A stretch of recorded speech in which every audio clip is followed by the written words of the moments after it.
গুনাহ মাফ করানোর জন্য কি কি শর্ত রয়েছে, ইসলাম আমাদেরকে কি বলে? আলহামদুলিল্লাহ ওয়াসসালাতু ওয়াসসালামু আলা রাসূলিল্লাহ ওয়া আলা আলিহি ওয়া আসহাবিহি ওয়া মান ওয়ালা। আপনাকে ধন্যবাদ। আমাদের মুসলিমদের জীবনে অত্যন্ত গুরুত্বপূর্ণ একটি প্রসঙ্গ আজকে আপনি এখানে উপস্থাপন করেছেন। সেটি হলো আমরা উঠতে বসতে ইচ্ছায় অনিচ্ছায় যে পাপগুলো করে থাকি, সে পাপগুলো মোচনের উপায়টা কি? জি, আমরা মোচনের উপায়টা নিয়েই আগে কথা বলি এবং এক্ষেত্রে উপায়গুলোর মধ্যে কিছু কিছু ক্ষেত্রে শর্ত আছে, সেটা নিয়ে একটু পরে কথা বলি। মানুষ হিসাবে আমাদের মধ্যে ভুল বিভ্রান্তি থাকবে, এটাই স্বাভাবিক। আর এই ভুল বিভ্রান্তি থেকে উত্তরণের জন্য আল্লাহ সুবহানাহু ওয়া তাআলা আমাদেরকে ইলমুল ওয়াহী দিয়েছেন, ওহীর জ্ঞান, যেটাকে আমরা রিভিলড নলেজ বলে থাকি। সেই জ্ঞানের অনুসরণ করে আমরা মূলত নিজেদেরকে আলোকিত করি, ভুল বিভ্রান্তি বিচ্যুতি থেকে রক্ষা করি এবং পাপ মোচনের জন্যে এই জ্ঞান আমাদেরকে যে দিক নির্দেশনা দিয়েছে তার আলোকে আমরা ব্যবস্থা গ্রহণ করি। তো যাই হোক, যেহেতু মানুষ হিসাবে আমাদের প্রচুর ভুল হয় এবং আমাদের মধ্যে একটা প্রবৃত্তি, ডিজায়ার কাজ করে, একটা পাপের প্রতি একটা আকর্ষণ কাজ করে। তাছাড়া মানুষ হিসাবে আমাদের মেধাটা স্বয়ংসম্পূর্ণ নয়। আমাদের চিন্তা ভাবনা, জ্ঞান, সব কিছুর ক্ষেত্রে যেহেতু ঘাটতি আছে, ফলে প্রতি কদমে কদমে আমাদের ভুল হয়ে যায়।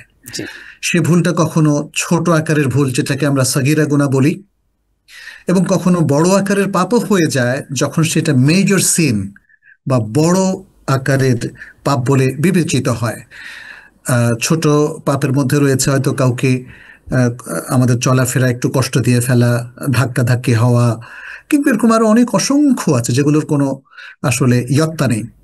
বড় পাপের মধ্যে আছে যেমন মদ্যপান, মিথ্যা কথা বলা, জুলুম করা, অন্যের অধিকার ক্ষুণ্ণ করা, জেনা ব্যভিচার করা এবং অশ্লীলতার মধ্যে গা ভাসিয়ে দেওয়া, এরকম আরো অনেক কিছু রয়েছে।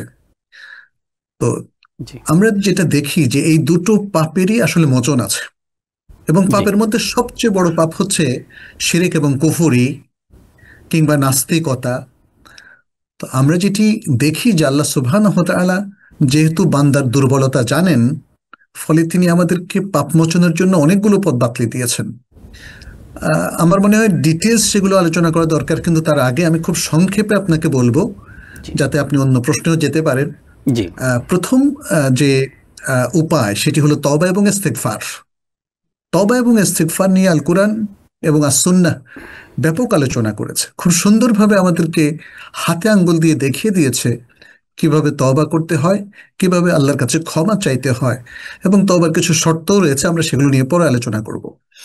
আরো যে ভালো কাজগুলোর মধ্য দিয়ে আপনার পাপ মোচন হয় সেটি হচ্ছে আমাদের দৈনন্দিন ইবাদাহ, যেমন 5 ওয়াক্ত সালাত, জুমার সালাত পড়া এবং রমাদানের সিয়াম রাখা, উমরা করা, হজ করা ইত্যাদি ভালো ভালো কাজের মধ্য দিয়ে আসলে আল্লাহ তাআলা অনেক পাপকে মোচন করে দেন।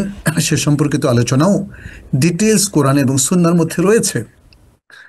এর বাইরেও যদি কোনো আমালে সালেহ কেউ করে, প্রত্যেক আমালে সালেহ খারাপ কাজগুলোকে বা সমাজ থেকে পাপগুলোকে দূরীভূত করে দেয়।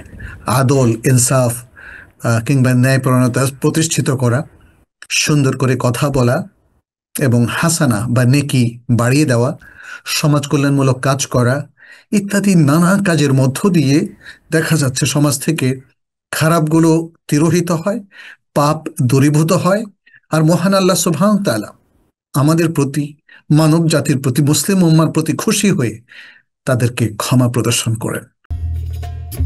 Ad-Din Television, a complete way of life.